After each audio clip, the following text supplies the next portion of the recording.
un train reliant l'Empire du Milieu au vieux continent.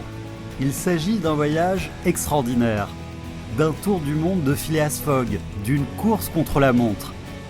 Mais contrairement au roman d'aventure de Jules Verne, à notre époque, des dizaines de conducteurs de trains de fret font le pari de se relayer pour relier l'Asie et l'Europe en 20 jours. Zhou Shenwei est le premier conducteur de train à transporter les conteneurs de Yiwu à Madrid. Après le déjeuner, il se rend à la gare pour prendre le service.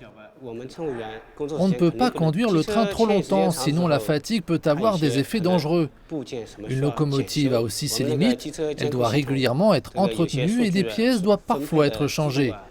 On doit aussi changer de conducteur sur chaque tronçon de ligne en fonction des spécificités locales. Tout à l'heure, je vais conduire le train de marchandises Chine-Europe entre Yiwu et Madrid. De Yiwu, la ville de départ, à Xiaose, près de Shanghai, il faut 2 heures. Là-bas, des collègues prendront le relais.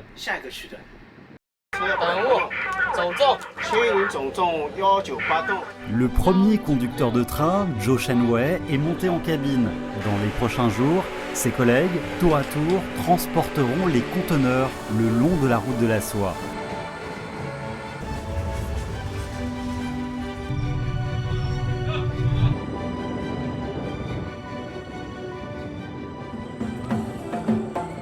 Nous sommes au Xinjiang, à l'extrême ouest de la Chine.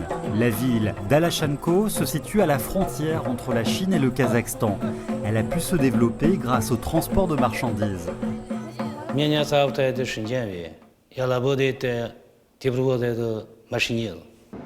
L'homme qui se présente en russe s'appelle Shen Jianwei. Il est conducteur de train. Depuis 2013, il fait la navette entre Alachanko et Dostik, au Kazakhstan. Il n'y a que 12 km entre Alachanko et Dostik, mais les formalités pour la douane sont très nombreuses. Les douaniers chinois inspectent toutes les marchandises destinées à l'exportation et leurs homologues kazakhs en font de même de l'autre côté de la frontière. Je me suis dit, si je parlais leur langue, la communication serait peut-être plus facile. Et je me suis mis tout seul au russe. Quand je conduis le train au Kazakhstan et que la douane contrôle les conteneurs, je comprends et je coopère. C'est une forme de respect mutuel. Au départ de la gare d'Alachanko, le train s'apprête à quitter la Chine. Il circulera de jour comme de nuit, avec à son bord des conducteurs de train russes, polonais, allemands et espagnols, avant d'atteindre sa destination finale, en Europe.